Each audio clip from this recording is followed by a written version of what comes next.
Assalamualaikum warahmatullahi wabarakatuh.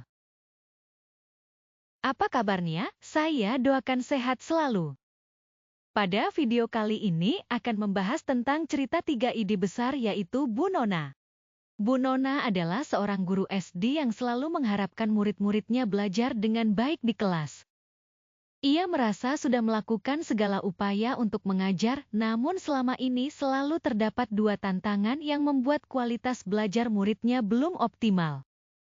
Pertama, murid teramati hanya dapat belajar jika diminta dan diawasi guru.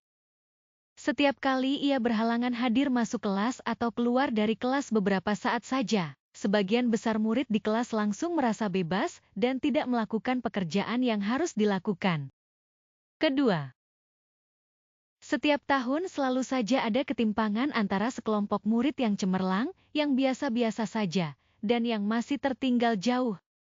Padahal harapannya semua murid dapat melakukan upaya terbaiknya di kelas. Setelah melakukan refleksi, Bu Nona sadar jika selama ini ia hanya meminta murid-muridnya untuk belajar hanya dengan cara menceramahinya saja.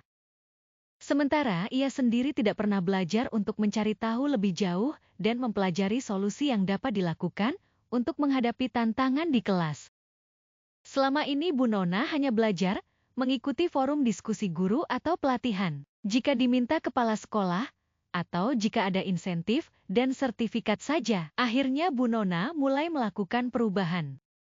Ia rajin mengikuti komunitas belajar untuk memenuhi kebutuhan belajarnya mengenai strategi membangun motivasi belajar intrinsik dan mengembangkan pembelajaran berdiferensiasi.